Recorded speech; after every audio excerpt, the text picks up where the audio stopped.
Eps ke-57, di meja makan. Ada makanan apa, Bi?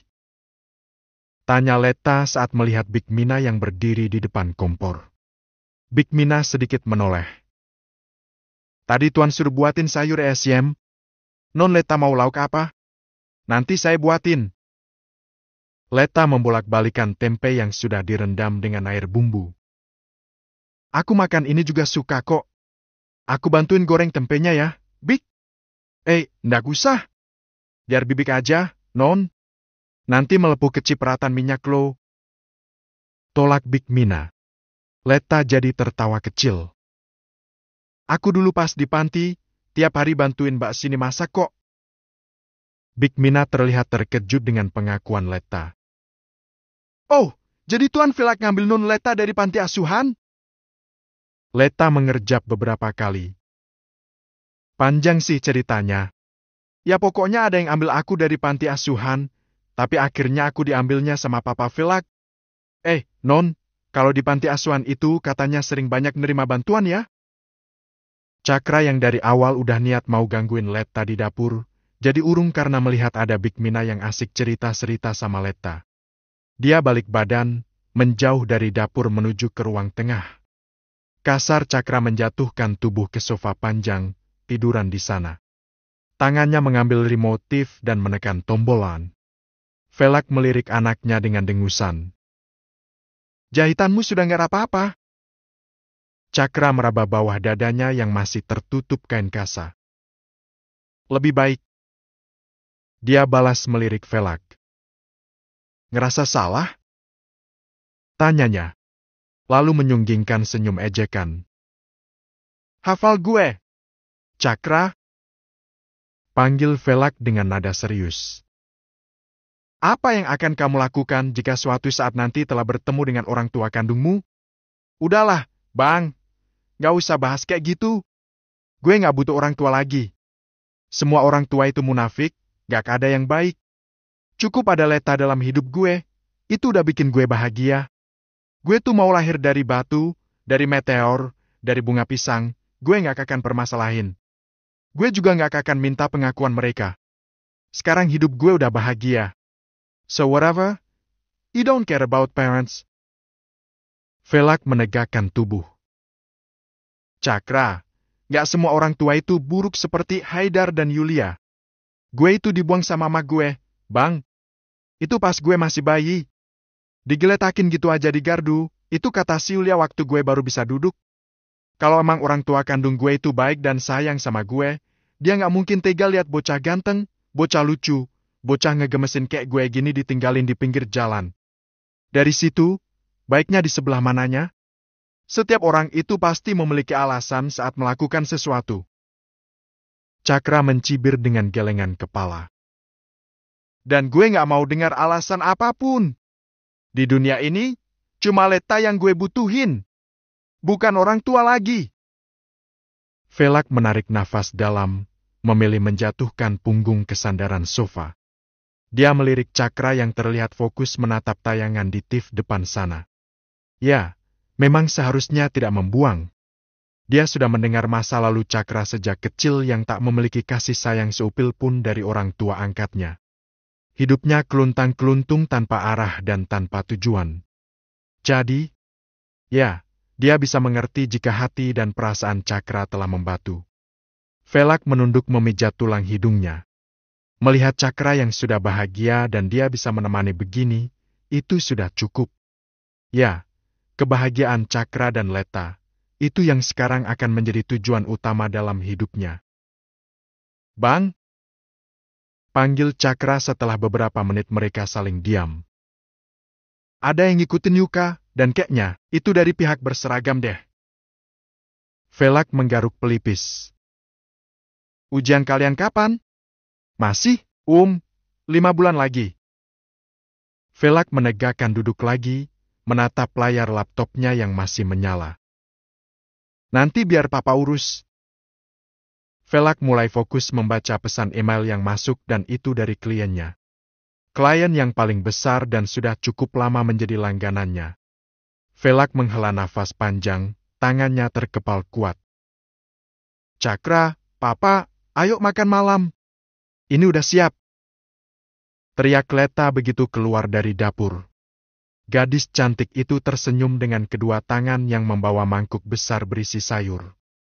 Velak tersenyum, terlebih melihat Cakra yang langsung bangun dan menghampiri Letta. Sungguh, melihat darah dagingnya sebahagia ini, itu lebih dari cukup. Pengakuan jika dia adalah papa kandung, tak terasa penting lagi baginya. Nanti jam 11 kita ketemu di tempat biasa Sandergoji 11 Gmail ID. Dia mematikan laptop dan beranjak dari duduk. Mengambil duduk di kursi yang ada di sudut meja. Sedangkan ada Cakra yang duduk di sebelah kanannya, lalu Letta duduk di kursi sebelah kirinya, berhadapan dengan Cakra. Papa mau diambilin nasinya? Letta menawarkan. Lalu melirik Cakra yang melotot. Cuma, ngeyel bener, heran gue. Kesal Cakra yang mengambil nasi sendiri. Velak tersenyum saja, dia mengambil sendok nasi saat Cakra sudah selesai.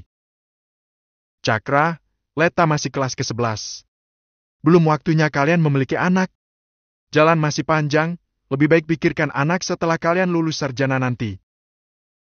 Cakra terkekeh kecil, melirik Velak yang memerhatikannya. Gue kayak berasa dinasehatin sosok papa sih. Velak hanya mendesah saja.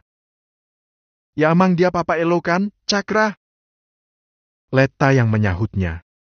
Cakra memasukkan sendok ke mulut dengan anggukan. Iya, papa angkat. Meskipun papa angkat, tapi kenyataannya papa Velak lebih peduli sama kita kan, daripada mama Yulia sama papa Haidar. Letta menyahut lagi. Cakra jadi serius menatap Velak. Gue jadi penasaran. Velak tak menjawab, tapi membalas tatapan Cakra. Menunggu apa yang akan Cakra katakan. Kenapa lu bisa ngebet banget jadi papa angkat gue? Padahal awal mula lu ngejar gue, mau bunuh gue. Dan setelah lihat gue sekarat, lo tiba-tiba datang dengan penyesalan dan minta gue akui lo adalah orang tua angkat gue yang baru. Bisa gue tahu apa alasannya, Bang? Tanya Cakra, cukup serius. Letta menghentikan makan, dia ikut menyimak dan menatap Velak dengan serius juga. Velak tetap mengunyah makanannya dengan kepala yang mulai berpikir. Jaminan? Mengaku sekarang, tidak perlu. Penjamin? itu bukan waktu yang tepat. Tidak perlu. Terlebih banyak isi setelah data mendengar diri. isi hati Cakra tentang Tidak kebenciannya pada sosok Pinjaman orang tua. untuk kredit macet Tidak, hadir untuk dia membantu tidak kamu. siap menanggung Saya akan kebencian memperkenalkan Cakra padanya. Ingin punya keluarga dan memiliki tujuan hidup. Velak, sudah? Udah ketemu? Letta menginginkan jawaban panjang. Velak menganggukkan kepalanya. Iya, sudah. Letta jadi melirik Cakra yang kembali makan tapi tetap dengerin percakapan ini. Kenapa nggak papa ajak tinggal sama papa? Toh dia udah dibuang sama mamanya, kan? Velak tersenyum. Melihatnya bahagia, itu udah cukup buat papa, Lat. Papa takut kalau dia justru akan membenci papa setelah mengetahui kebenarannya.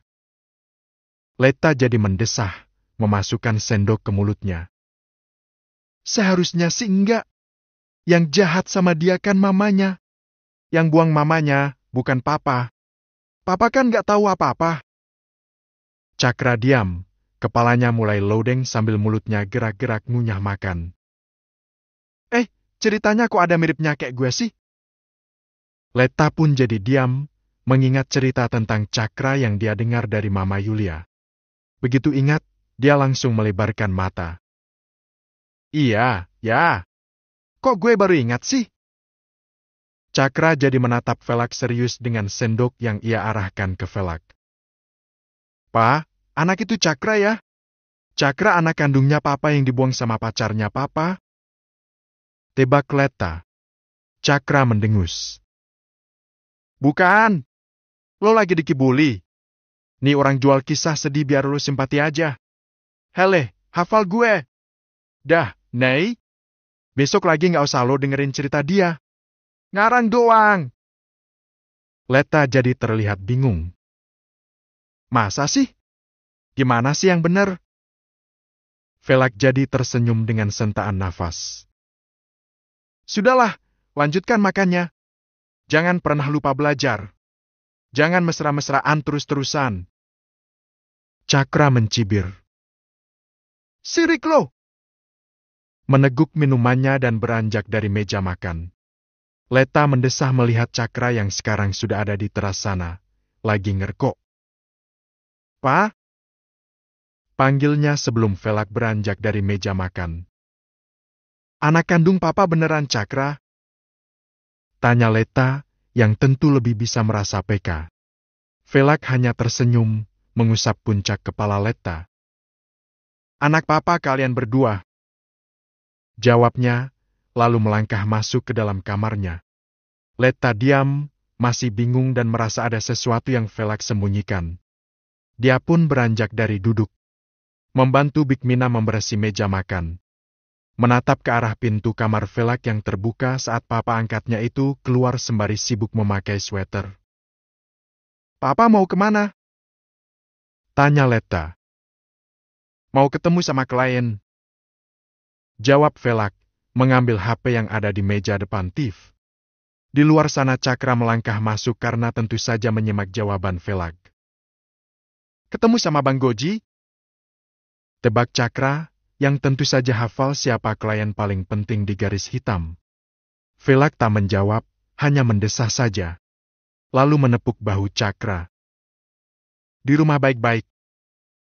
Cakra meneguk ludah menatap punggung yang melangkah menuju pintu keluar. Gak tahu kenapa, tapi ada keinginan untuk memanggilnya, lalu membuatnya untuk tak bertemu dengan lelaki yang cukup mengerikan itu. Eps ke-58. Leta masuk ke kamar setelah urusan di dapur beres. Sebenarnya bukan dia juga yang membersih semuanya, tapi Bikmina yang sibuk karena memang gak mau dibantuin. Cakra? Panggilnya saat melihat kesayangannya yang anteng di depan jendela. Leta mendekat, berdiri di samping Cakra dan ikut menatap ke arah luar jendela yang terbuka. Terlihat sebuah motor yang melaju dan tak terlihat lagi. Lo kenapa? Tanyanya, mendongak untuk bisa menatap wajah ganteng suami. Cakra menggeleng, membuang putung rokok keluar dan menarik pinggang Leta. Dia memeluk istrinya dari belakang, ngusel dicekuk leher Leta seperti yang biasa dia lakukan. Leta menggenggam tangan Cakra yang ada di perut. Lo kenal sama kliennya papa? Tanya Leta, masih nebak-nebak diamnya Cakra yang sampai liatin motor papa Velak pergi. Dicekuk leher Leta, Cakra menganggukkan kepala. Gue udah pernah ketemu sama dia. 2 kali. Leta jadi banyak berpikir. Itu papa emang sering ketemu sama kliennya yang sekarang ini ya? Kembali Cakra menganggukkan kepala. Kalau sama Bang Velak, ya udah sering ketemu. Bang Goji bandar kedua setelah Bang Velak. Cuma backingannya Bang Goji lumayan gede. Kening Leta jadi berlipat dengan kepala yang mulai berpikir. Bang Goji? Kok gue kayak pernah dengar nama itu sih? Gumamnya. Cakra mengecup pipi Leta dari samping. Lo cewek baik, gak mungkin kenal sama si bangsat Goji. Bibir Leta jadi mengerucut, dia memejamkan mata menikmati angin malam yang menerpa wajah serta hangat tubuh Cakra yang memeluknya. Dia memang tak beruntung karena telah menjadi yatim piatu sejak kecil, tapi tetap lebih beruntung karena tidak pernah kekurangan kasih sayang. Apalagi setelah mengenal Cakra dan Cakra telah berubah menjadi seperti sekarang ini. Mengingat sesuatu, Leta jadi membuka mata cepat. Dia melepaskan kedua tangan Cakra yang masih melingkar di perut. Lalu berbalik badan untuk menghadap wajah Cakra. Cakra, Goji itu nama papanya Raiden. Itu loh, lelaki yang tadi gue ceritain. Yang ngelempar istrinya, ngelempar mama sambungnya Raiden. Tutur Leta menggebu. Sekarang gantian kening Cakra yang berlipat. Kapan lu cerita?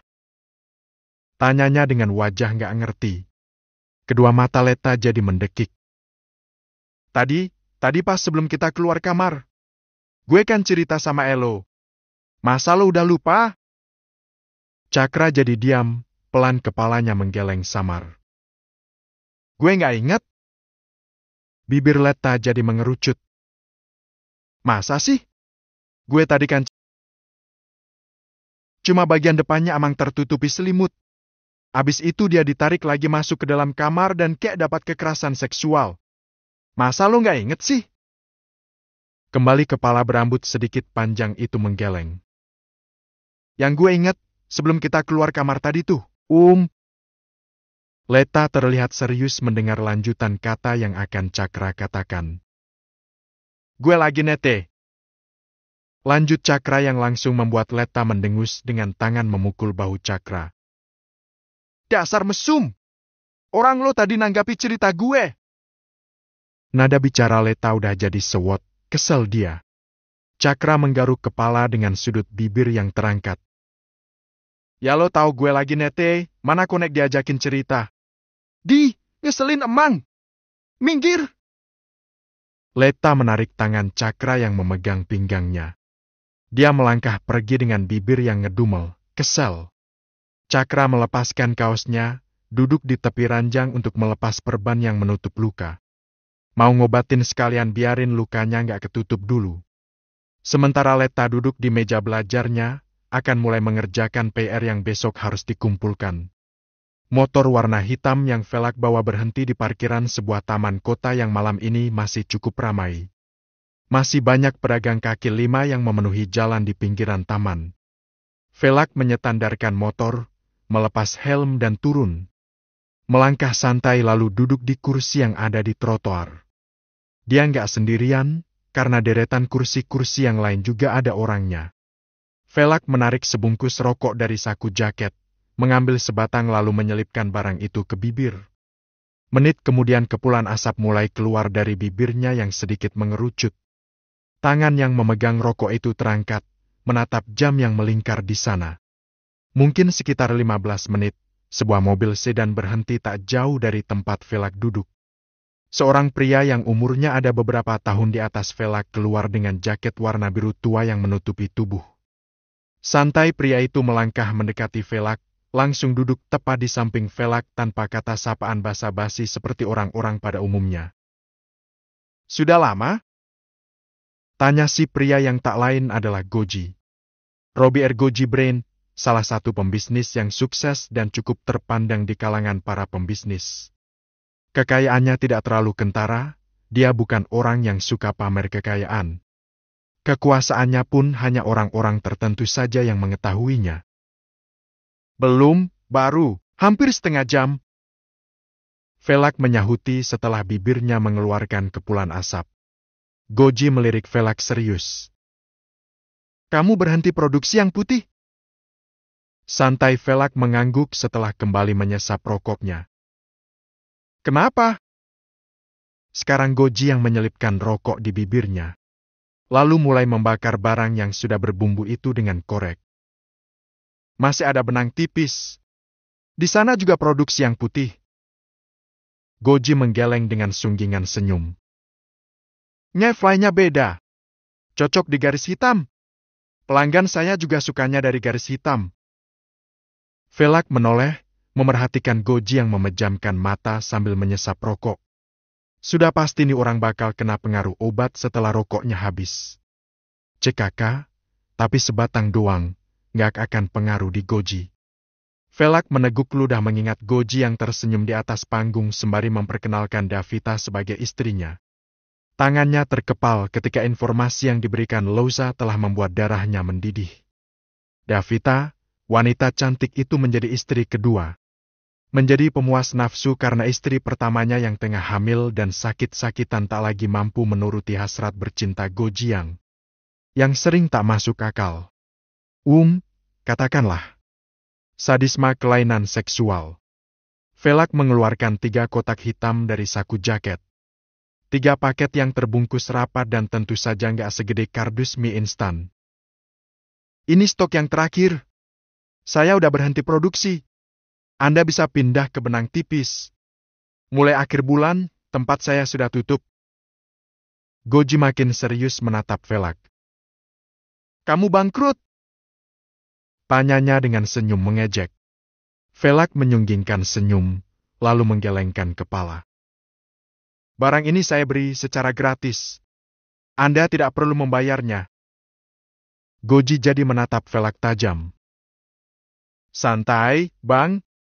Anda kenal saya dan kita sudah bekerja sama selama tahunan. Sama sekali tidak ada penjerumusan. Ucap Velak yang sudah tahu apa yang ada di pikiran Goji. Sudut bibir Goji terangkat. Saya akan menyeretmu jika saya masuk dalam kandang karena 3 barang terakhir ini. Velak beranjak dengan sentaan nafas panjang.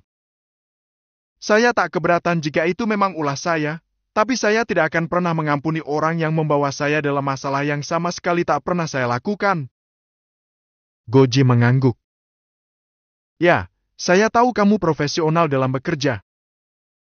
Dia beranjak dari duduknya, membuang asap melalui mulut dan menyimpan barang pemberian Velak ke saku jaket. Terima kasih untuk free 500 juta ini. Saya rasa kamu memang tak lagi membutuhkan uang. Santai Goji menepuk bahu Velak, lalu melangkah menjauh, menuju ke mobilnya. Velak mengeratkan kepalan tangan melihat punggung yang melangkah menjauhinya. Davita, bisa-bisanya kamu tetap bertahan dengan pria sepertinya. Huf. Velak menjambak rambut dengan kaki yang menendang angin. Eps ke-59. Warning 21 tambah. Skip yang gak suka DRPD hujat. Mungkin 1 jam Cakra tiduran sambil mengusap-usap layar. Lalu mulai melirik Letta yang masih saja membaca buku dan menulis di meja belajar sana. Dia mendesah, menjatuhkan ponselnya di dada. Nei! Panggilnya dengan suara merengek. Di meja sana Letta menoleh sebentar. Tak bicara apa-apa, karena setelahnya Letta kembali pada bukunya. Lo ngerjain PR apalagi nyalin buku paket sih? Lama bener. Ngomelnya. Letta mendesah kasar. Tidur duluan aja, Cakra. Gue masih mau ngerangkum materi yang buat besok. Sahut Letta tanpa menoleh. Kelonin, elah. Nih suami posesif merengek manja. Mendengar kata singkat yang bikin kuping geli, Letta jadi menoleh cepat. Dah gede juga. Di atas ranjang sana Cakra mengerucutkan bibir. Dah biasa bobok ada elo. Susah kalau nggak diklonin. Jangan lebay deh, Cakra. Kesal Letta, lalu kembali menatap buku tulisnya, tapi akhirnya memejamkan kedua mata karena fokusnya jadi hilang gegara lihat wajah imut Cakra yang manja dan... Ya, emang ngegemesin banget. Nei! Panggil Cakra lagi. Ini udah jam 12 lewat beberapa menit. Orang belajar biasanya cuma sampai jam 10 malam doang. Jam segini tuh waktunya klonan, bukan belajar. Aish! Letta membanting pulpen. Cemberut sambil menatap Cakra yang memainkan kedua alis. Ngeselin sih lo. Gue jadi nggak bisa fokus nulis. Bukan merasa bersalah, tapi Cakra justru melambaikan tangannya. Sini tidur, gue klonin. Letta mematikan lampu belajar, melangkah mendekati Cakra dan berdiri menatap wajah penuh modus di sana. Bener, cuma diklonin, kan? Tanyanya, memastikan.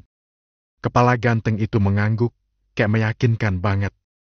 Letta melepas sendal bulunya, mulai naik ke atas tempat tidur dan merebahkan kepalanya di bantal yang tentu saja ada lengan Cakra di bawah lehernya. Sambil neteh, Nei. Letta jadi mendesah kasar. Tadi bilangnya kan? Iya, klonin sambil neteh. Tadi kan masih koma, belum titik.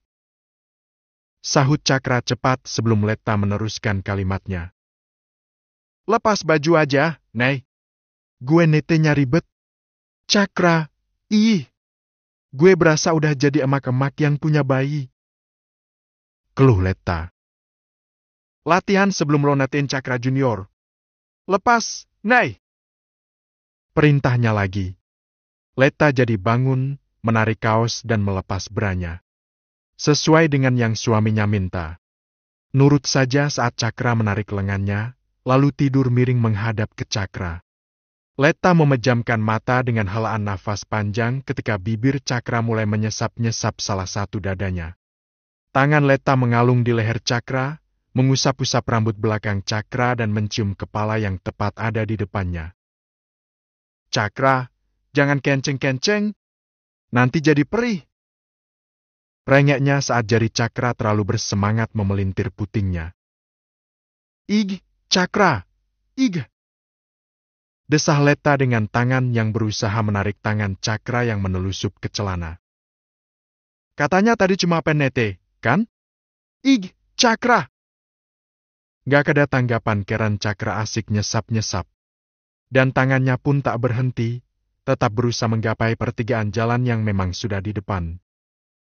Cakra, Akhirnya Leta pasrah saja. Satu kaki Cakra masuk di sela kedua kaki Leta, membuat Leta kalah menutup portal. Tangan yang berusaha menyingkirkan tangan Cakra itu pun melemah. Dia pasrah saja saat satu jari tangan Cakra mulai menekan, mengusap-usap barang paling sensitif di bawahnya sana.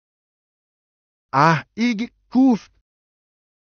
Leta memejamkan mata, menggigit bibir merasakan jari jemari Cakra yang berhasil membuatnya tak karuan.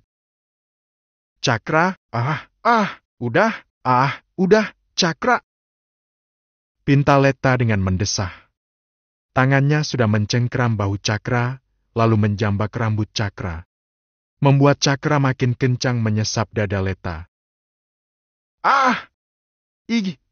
Cakra. Cakra mengusap-usap bagian bawah Leta yang jadi becek banget. Istrinya baru saja pelepasan. Udah banjir, Nay, waktunya Kudanil renang. Leta masih mengatur nafasnya, dia jadi lemas banget. Diam saja saat Cakra menarik celana pendek serta celana dalamnya. Tangannya justru memegangi dada yang rasanya perih tapi. Ada hal yang bikin pengen disesap lagi. Ig, Cakra. Desah Leta ketika kedua kakinya dibuka lebar. Di sana Cakra mulai mendorong barang bernama Kudanil itu untuk masuk ke gorong-gorong. Mumpung banjir, kan? Jadi pasti bisa berenang sepuasnya di gorong-gorong yang udah ada airnya. Lo beneran bohong. Tadi katanya cuma mau nete doang, Kedua tangan Leta mencengkeram dua lengan Cakra yang bertumpu di kasur, mengungkung tubuhnya. Cakra mengecup bibir Leta, melumatnya dengan tetap menggerakkan pinggul. Lo terlalu mubazir kalau dianggurin. Desah Leta saat Cakra mulai menggerakkan lebih keras lagi. Ini memang bukan yang pertama atau kedua. Tapi tetap saja rasa perih itu masih ia rasakan saat Kudanil Cakra jingkrak-jingkrak di sana. Mungkin saja 30 menit, Leta sudah terkurai lemas di samping Cakra dengan tubuh polos yang kayak makan tutul. Cakra membiarkan saja istrinya tidur tanpa membersihkan tubuh lebih dulu. Dia mengecup kening Leta dengan penuh sayang, lalu beranjak, menuju ke kamar mandi untuk membuang balonnya dan membersihkan bekas bercintanya. Gak lama Cakra keluar kamar sudah dengan pakaian yang tadi. Membuka gorden tinggi yang menutupi teras samping. Karena memang samping rumah berdindingkan kaca. Dia berjalan keluar, melihat garasi. Mendesah saat di sana tak ada motor yang ia cari. Ini berarti Velak belum pulang, kan? Bukan khawatir tentang Goji yang akan jahatin, tapi dia khawatir jika sampai Velak ketahuan antar barang sendiri dan bertemu sama benang tipis si lawan bisnis yang kalah saing itu. Cekaka, dia lebih jago dari gue. Pasti akan baik-baik aja. Monolognya dalam kesendirian. Cakra kembali melangkah memasuki teras rumah, masuk lagi ke dalam dan menutup gorden. Dert. Cukup terkejut saat ponselnya yang ada di genggaman bergetar lama, menandakan jika ada telepon yang masuk. Cakra mendesah saat melihat nama Michelle di layar sana. Halo? Sapanya sembari menempelkan ponsel di kuping. Di seberang sana terdengar suara musik yang cukup berisik, bisa dipastikan jika Michelle sedang ada di bar. Cakra, gue kangen elo. Suara yang terdengar serak dan Kayaknya sih mabuk. Cakra jadi mendesah, mendudukan pantat di sofa depan Tiff. Cel, lo tahu nggak sih? Semenjak lo udah punya cewek, lo beneran abai sama gue. Kapan terakhir kali kita ketemu? Pasti aja lo juga udah lupa, kan? Lalu isakan lirih terdengar di sana. Kangen lo, Tai. Cakra tak menanggapi, tapi tetap mendengarkan. Orang mabuk kalau mau ditanggapi ya sama aja kan? Lo tahu? Enggak. Gue diusir dari apartemen yang kata lo udah dibeli sama bokap lo itu. Bangsat, gue kayak sampah ditendang dari sana. Tuh bokap lo mang anjing, Cakra. Racau gadis itu di seberang sana. Sekarang gue numpang di kontrakannya Saka. Di sana nggak enak tahu. Gue tiap hari dikawinin sama Saka. Gue capek, Cakra. Lalu isakan mesal terdengar menyakitkan. Hening, hanya tangis mesal yang terdengar. Ini gue ngumpet di bar. Tadi Saka minta gue layani dia lagi, tapi gue males. Di mana lo sekarang? Tanya Cakra setelah beberapa menit hanya jadi pendengar. Di Grena, sendirian. Mending lo tinggal di apartemen gue aja. Suruh Cakra. Hah? Serius? Nada yang tentu saja tak percaya. Haham? Jawab Cakra singkat. CKK, bini lo kan cemburuan. Miles, antara dikata pelakor. Gue udah gak tinggal di sana. Malam ini lo nginep di hotel aja dulu. Besok gue kasih card ID-nya. Perdengar desahan di sana. Bacot lo, anjir. Hotel siapa yang suruh gue inepin, nyap? Mana ada hotel yang bisa gue tiduri pakai biji terong. Gue transfer duit, cukuplah buat tidur semalam doang. Ah! Makasih, Cakra. Lo mang best friend gue. Cakra menekan tombol off di sisi ponsel, lalu menarik HP-nya dari telinga. Dia mengusap-usap layar untuk mengirim uang melalui aplikasi. Setelah uang terkirim, Cakra beranjak dari sofa, melangkah masuk ke kamarnya. Tersenyum saat melihat Letta yang menatapnya dan baru saja membenarkan selimut di atas ranjang sana. Istrinya itu juga sudah terlihat memakai baju dengan wajah yang sedikit basah. Klunting. HP yang hampir mendarat di meja itu kembali ditatap. Bos, tolongin. Halte Shibuya. Chat yang masuk dari nomor Yuka membuat kedua mata Cakra melebar. Cakra, tidur, udah malam. Suara manja dari atas ranjang sana membuatnya beralih dari layar ponsel. Apps ke-6.